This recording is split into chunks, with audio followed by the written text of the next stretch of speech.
Chilli கோவக்காய் fry எப்படி பண்ணுறதுன்னு சுந்தரலக்ஷ்மிங்கிறவா கேட்டிருந்தா. நான் இதுக்கு முன்னாடியே ஒரு வாட்டி என்னோடய சேனலில் போட்டிருக்கேன். அவள் கேட்டதுனால இன்றைக்கி ஒரு வாட்டி பண்ணி காமிக்கலாங்கிறதுனால பண்ணுறேன். எல்லாரோடையும் இதை ஷேர் பண்ணிக்கலான்னு நினைக்கிறேன். பார்க்கலாமா? வாங்கோ. ஒரு கடாயில் ஒரு 2 டேபிள் ஸ்பூன் நல்லெண்ணெய் விட்டுருக்கேன். முக்கால்வாசி எல்லா கறி வெத்த குழம்பு எல்லாமே நல்லெண்ணெயில் தான் பண்ணுவேன் நான். அதனால் நல்லெண்ணெய் விட்டுருக்கேன். கொஞ்சமாக கடுகு, கொஞ்சமாக உளுத்தம்பருப்பு, சின்ன ஸ்பூனால் ஒரு ஸ்பூன் போட்டுருக்கேன். அது கொஞ்சம் ஃப்ரை ஆனோடனே பச்சை மிளகா, ஒரு 2-3 பச்சை மிளகா கட் பண்ணி வச்சுட்டுருக்கேன். அதை போட போகிறேன் இப்போது. அதுவும் இந்த எண்ணெயில் கொஞ்சம் ஃப்ரை ஆகட்டும்.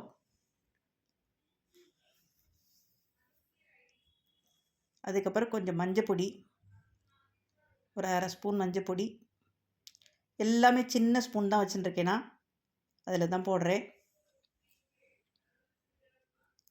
மஞ்சப்பொடியும் எண்ணெயில் நல்லா ஃப்ரை ஆகிடுத்து. அப்போ தான் நல்ல கலர் கொடுக்கும் கறி. அப்புறம் 1 ஸ்பூன் பெருங்காயப்பொடி, அதையும் கலரின்ட்டு கட் பண்ணி வச்சுருக்கேன். கோவக்காவை நீட்டாக கட் பண்ணி வச்சுட்டுருக்கேன். அதையும் அதோட ஆட் பண்ணுறேன்.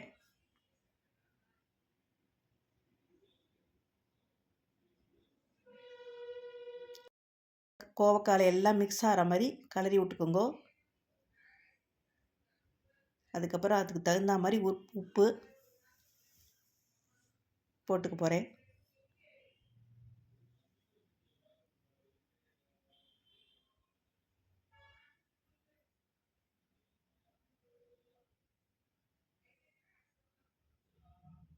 உப்பு நல்லா கறியில் மிக்ஸ் ஆகிற மாதிரி கலரிண்டு கொஞ்சமாக தண்ணி தெளித்து மூடி வச்சுடலாம்.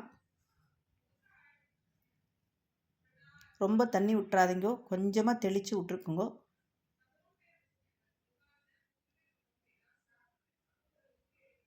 அதுக்கப்புறம் ஒரு மூடியை போட்டு மூடிடுங்கோ.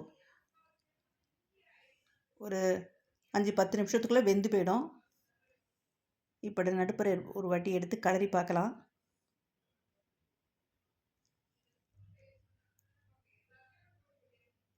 முக்கால்வாசி வெந்துடுத்து. அதுக்கப்புறம் இந்த ஸ்டேஜில் மிளகா பொடி போட்டுக்கலாம். காரத்துக்கு தகுந்த மாதிரி போட்டுருக்கோம். ஏற்கனவே நம்ம பச்சை மிளகா போட்டிருக்கோம். ரொம்ப காரமாகிட போகிறது, தகுந்த மாதிரி போட்டுக்கோங்க.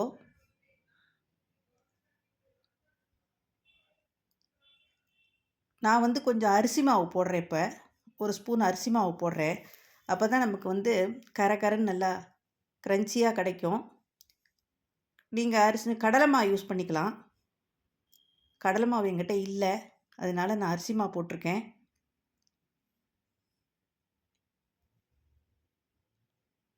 இதை இனிமேல் மூட வேண்டாம், அப்படியே விட்டுட்டு கொஞ்சமாக இன்னும் கொஞ்சம் எண்ணெய் விட்டு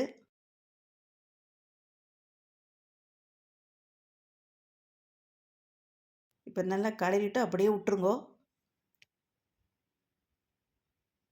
நல்லா ஃப்ரை ஆகிடும். பார்த்தீங்களா எப்படி ஃப்ரை ஆகிடுதுன்னு பாருங்க. சூப்பராக ஃப்ரை ஆகிடுது சில்லி கோவக்காய் கறி. அப்படியே எடுத்து சர்வ் பண்ண வேண்டியதான். சூப்பராக ரெடி ஆகிடுது பாருங்க.